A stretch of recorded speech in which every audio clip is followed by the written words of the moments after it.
What's up everyone, welcome back to my channel, or if you're new here, welcome to my channel. Jurassic Collector here, and today I have a really exciting review because today I'll be bringing you one of the very first reviews on YouTube of the brand new Mattel Jurassic World Camp Cretaceous Soundstrike Parasaurolophus. This is available in the UK and Ireland from Tesco. This did cost €24.99 in euros, so that is the retail price for these figures here. So without any further ado, let's take a close look at the packaging. So up here in the left hand corner we have the Jurassic World Camp Cretaceous logo, and it is kind of like a wood effect, which is really cool. Then we have the Primal Attack logo here, as you can see, and down here we have a picture of the figure in action and its action features, which we'll look at later on.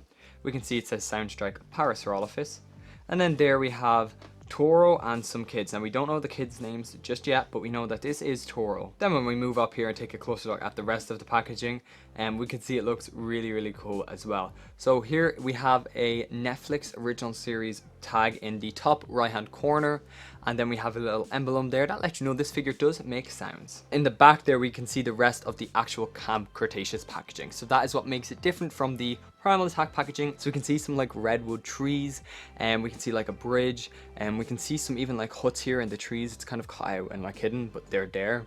And we can see like a kind of like a lodge here, like a welcome lodge, or like the visitor center or whatever. So this is a part of Camp Cretaceous. Camp Cretaceous should be on Netflix by August or September. And on this end of the packaging we just have the Primal Attack logo there, and on the other end we interestingly have the Jurassic World Camp Cretaceous logo, which looks of course really cool. And then we have some other characters that aren't featured on the front. So we have some more human kids there, and then in the middle we have Bumpy, and Bumpy is so cute, and I cannot wait to see Bumpy in action in Camp Cretaceous. There's the Mattel figure of Bumpy, and it just looks so cool and so cute, so I can't wait to see Bumpy in Camp Cretaceous. Then here's the back of the packaging, so we can just see Jurassic Facts app compatibility there. We can see the Jurassic World Camp Cretaceous logo. We can see it says double head strike, so it shows you the action features and the sound emblem, and then just the Parasaurolophus again in action there. Primal Attack, and we can see here there's a window, and it includes kind of an activity book with some stickers there, and then we just have some more battery information and some legal information, and then we have the other two figures in this wave. So we have Irritator and Majungasaurus, and I will be taking a look at both of these on my channel in the next two videos, so make sure to stay tuned and check those out. And then that's really it for the back of the packaging. There's nothing interesting on the bottom, it just says DreamWorks and Mattel and stuff like that, so there's nothing really there, except maybe you can get the barcode there. So let's get Parasaurolophus out of the packaging. And here is the Soundstrike Parasaurolophus out of the packaging. We can see it is sporting a different color scheme than the last Parasaurolophus, but also kind of similar, and I will compare it later on in the video. But let's just take a closer look at the sculpt. Here we can see the face, and with the face it's the same exact head and face as the dinosaurs Parasaurolophus, so there isn't really much going on, kind of mostly smooth. I mean, there is a couple lines and stuff, but there isn't a huge amount going on. Up here there is some nice like lines, and as you can see there, and here's nostrils and stuff obviously, but the face overall is very light on detail. Now it is a very small head, so we're not expecting them to pack a bunch of detail into it anyways, so it's 100% adequate, you know. Here's the neck. So the neck does actually have some really nice detail, and it is a different neck than the last Parasaurolophus, which I'll talk more about that in a minute. But there is some really nice lines and creases and folds here, and kind of like some like veins or like kind of just skin hanging kind of just down here along the neck, which is actually a really nice touch. I really like that about this figure. I have to say there's a lot of like lines and creases and folds. With the arms there isn't a huge amount of detail, or there's not a huge amount going on. Now it is the exact same arm from the Dino Rivals Parasaurolophus from 2019. It works for me, I think it's okay. It has some like big biceps there, some good muscle, so it's obviously lifting its weights. The body itself, on camera I think it's because it's a very light yellow color, the detail doesn't really show up a huge amount, but in person it really is actually detailed, the body. And I'd have to say this body is detailed more so than the 2019 version. Now this body is a completely new sculpt. I believe it looks completely different than the 2019 one, because there's a lot more detail packed into this sculpt, you guys. And like spots up here again, and then creases and folds around the arm here and the leg area, so to replicate the skin folding. The legs are the exact same legs from the 2019 version as well. The legs are actually nicely detailed as well. Now the only problem I have with the legs is the toe claws are not painted this time around. I can look past the arms, the claws and the arms not being painted, because we just have to accept that at this point. But The toe claws 100% should be painted. I'll talk more about that in a minute when I'm talking about the paint scheme. So here's the back portion, or the back end of the figure, if you will. There is again some more like skin folding down here, and along the rest of the body here we just have some nice kind of creases and folds. The bumpiness does kind of continue along the top until the end of the tail, and then there is just some nice more creases and folds and stuff like that in the skin. So this figure is really nicely detailed, I have to say. So it doesn't bother me that the head sculpt isn't super detailed, because as you can see, the rest of the body really has a lot of detail, and it looks really good in camera right now actually, and they did pack a bunch of detail into it, so I'm really happy with that. And here's the bottom of the figure, or the underneath. So we can see there is some, it is obviously going to be softer under here, but there is some really nice detailing still packed in there, especially under the torso here. There's a lot of detail packed into that. Now there is a sound box on battery cover there, so as you can see. But the detailing, you can really see it here where there's some paint. The paint obviously brings out the detailing a lot, and you can see it, it's actually really detailed. There is some just detailing underneath to the tip of the tail as well. Here's the foot. Now, this is the foot with the stamp of, tell you know, it's official Mattel Jurassic product. Now, the stamp on mine, you can kind of see on camera, it's not really like, some of it's kind of there, but like a lot of it's kind of lost. I don't know what happened, if it's just mine or if all of these Parasaurolophuses are going to be like that, but the stamp wasn't really stamped in all the way, I think, and it didn't press down enough. So that's the first time I've seen that actually, so that's interesting. And there's the scan code if you want to scan that into your Jurassic World Facts app. And now let's talk about the articulation on this figure. So as you can see, it does stand in the hind leg position, which is iconic for the Lost World Parasaurolophus in the movie. It looks really cool in this position, I have to say, so I'll probably end up displaying it like that. I think it looks really cool. Interestingly enough, it is easier to get this to stand in this position than the 2019 Dino Rivals version, and I didn't expect that. I guess they balanced the batteries out right, so it kind of would stand like this. So props to you, Mattel. You actually really done a good job. The team, the Jurassic team, done a great job on making sure it could actually stand like this. So I'm actually really happy that it can stand like that. It looks really cool in that position. So the articulation, we can see the head here has some actually really nice articulation. So it can go up and down like that, and it can go down a lot more than the last Parasaurolophus, so that's awesome. And then it can rotate completely like that. So completely 360 degrees. That looks really weird. I'm not going to completely rotate it, but it can. Then here is tied into the gimmick, which I'll show you guys in a few minutes. The arms can move 360 degrees, and they can also move in and out, so they are on ball joints like that there. The legs can rotate 360 degrees as well, like so. Now they do, as you can see, lock into place, which is great. So that does help with the figure's stability. And they can also move in and out. Both legs can do this. And the tail there is tied into the action feature, which I'll show you guys in a minute. This figure has 5 points of articulation, so the head there, the 2 arms, and the 2 legs. So next, let's take a look at the paint scheme, and let's talk about it for a second. So it is molded in this like banana yellow kind of color. Now, it is a slight bit darker than the 2019 Dino Rivals Parasaurolophus.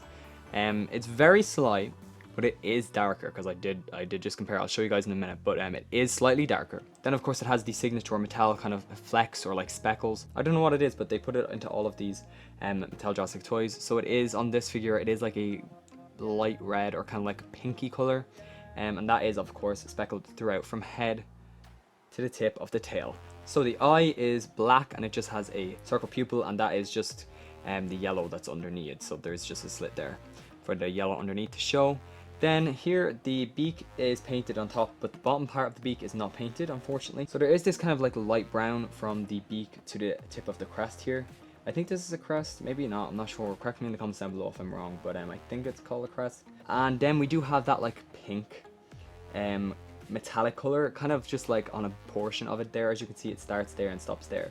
And this does feature prominently on this figure, and I'll talk about why in a minute. But it is like a pink, a very like kind of like dark pink red color. On the neck we have this very dark maroon or purple, and that features on the neck there. As you can see, kind of like has a pattern there on the neck, which is awesome.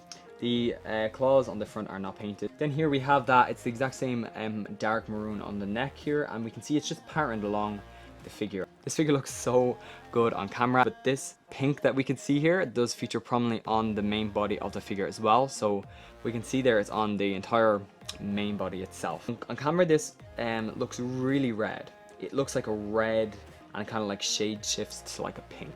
But in person it's like it's a weird pink. It's not really red, honestly. It looks really red on camera, but it's like a very pink but it is so subtly red in some lighting. It depends on the lighting, honestly. So it is metallic, as you can see. It's very metallic. And it has this maroon as well, pattern down to the very end of the main body. And as you can see, it is in a nice pattern there. There is kind of two lines and the other lines here, but it is painted over with that metallic color, but you can see it shining through in parts underneath there, that dark maroon. Then we have more of this dark maroon on the leg. It is patterned again, so the patterning actually looks nice on this dark maroon. And then we have this pink metallic-y sprayed on there. So we can see this light pink, as I was talking about. Obviously, as I said, it's very, very metallic, like really metallic and reflective. And it's definitely interesting and different, but it kind of makes the dinosaur look like it's sunburnt. That's just kind of the vibes I'm getting from it. It kind of makes it look like sunburnt or something. And that's not in a bad way. I actually enjoy it. I think it actually looks a lot nicer in person. It just would have been nice if it was on the tail a bit, like something, just a splash of it on the tail even, because the tail is completely unpainted, as you can see there. And also, as I said earlier, the toe claws are not painted, and this is a problem 100%. I love the Mattel figures, of course, but it really annoys me when the toe claws aren't painted on these larger figures. On the attack packs and whatever, that's okay, you know, I can look past that because they are a lot cheaper. But when I'm paying €25 for a figure, I kind of expect the toe claws to be painted. The Edmontosaurus claws were painted, and so were like the Wave 1 Cryolophosaurus and stuff, so I'm not sure why they didn't paint the toe claws on this. It just brings the figure down a little bit in my opinion. It needs toe claw paint. It would probably cost like a fraction of a cent. Even just like the top half, you know what I mean? Like, you don't even have to paint the bottom half, but just if there was just a stroke of paint on the top of each claw, it is what it is. And then underneath here, we can see it does have this kind of cream color. Now it is very minimal. It could have kind of gone up here a little bit more. And then the actual sound box itself and the battery cover door are molded in this cream color. So the paint's just going around it really. You can't really see it, but this cream was actually like printed on. When it's spray painted on like this Dino one, this is the kind of like what I wanted on it. Because it was spray painted, it just looks more naturalistic. Whereas on this one, it just kind of like feels just placed on it. Kind of, you know, it's definitely not as natural the way it just ends here. So if I had it going up to like even here in the body, it would have made it look a little bit better in my opinion. Overall, the paint scheme on it is pretty good. It does feel similar to the 2019 one because it's yellow. But this is not just a Mattel original like paint job, right? Because this is, as I said, and as you saw from the packaging, this is a Camp Cretaceous figure. So the Parasaurolophus in Camp Cretaceous is supposed to be bioluminescent, which basically means it kind of glows. So that's what Mattel was going for here with this metallic paint. And so when you think about it like that, it's pretty cool actually. The sculpt in this figure is actually better than the last one as well in my opinion. There's a lot more detailing on the figure here in the main torso, and it has a higher ridge at the back there, as you can see. The neck is new as well, as is the tail. The legs, the arms, and the head are the only reused pieces from the 2019 Parasaurolophus. So they didn't just repaint that Parasaurolophus, there's a lot of new sculpting going on. So it does definitely entice you to buy this figure so much more because of that. It's not just a repaint. I'm actually really impressed with Mattel that they didn't just repaint the Dino Rebels one and just add the gimmick in for the Primal Attack. So let's take a listen to the sounds and let's get a look at the action feature. So it does have the Primal Attack signature action feature. So you obviously control everything through the tail, just like on the other Primal Attack Soundstrike figures. So when you pull the tail down, the head will go up. And when you push down, the head goes down. Then when you rotate it to the left and right, the head will rotate to the left and right as well. The sounds for this figure do actually sound really awesome. I've just been hearing herbivore sounding noises to me. So let's just listen to these sounds. So I haven't heard any like T-Rex or Indoraptor or Indominus Rex roars or anything, so you're good to go with this one, I think. The end roar of that sound was actually really awesome, and it did actually sound like Parasaurolophus, so I love that sound. That sounds good.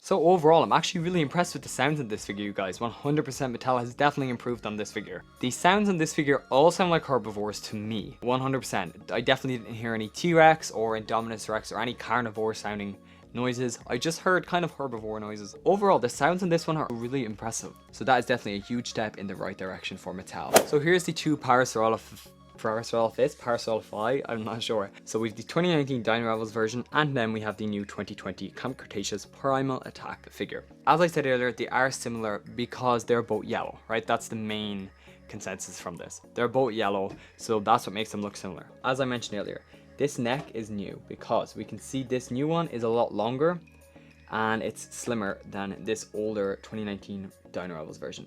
This neck is actually really weird when I look and compare it to this new one.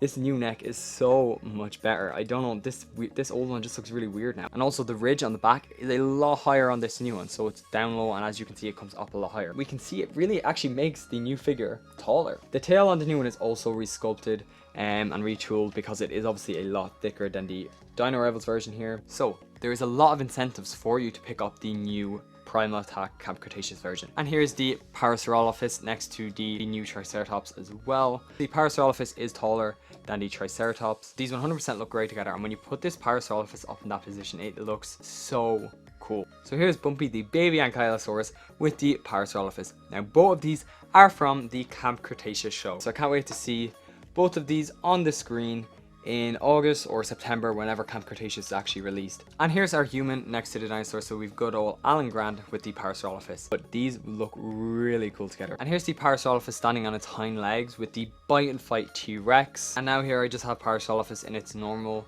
just walking kind of stance with the T-Rex. So of course it does dwarf over the Parasaurolophus. So there's Bite and Fight T-Rex with the Parasaurolophus. So that is it for today's video. I really hope you did enjoy this review. Overall, this figure, I actually enjoyed it a lot more than I thought. So this figure is Jurassic Collector Approved.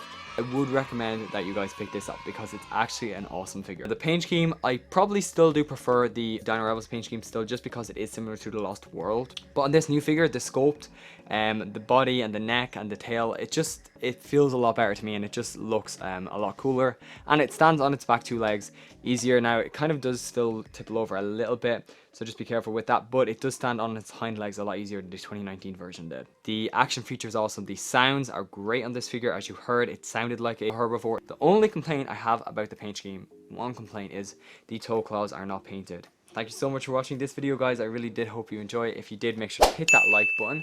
And also, I just hit 5k subscribers, 5,000 subscribers the other day, so I'm so incredibly grateful and thankful. So thank you so much. If you haven't already, make sure to subscribe down below and hit the bell icon as well, because I will be reviewing the other two figures in this wave, the Irritator and Majungasaurus, on my channel in the next couple of days, so make sure to stay tuned for that. So thank you so much for watching, guys. Let me know what you think of this figure down below in the comments. Until next time, guys, peace out. Rah, rah.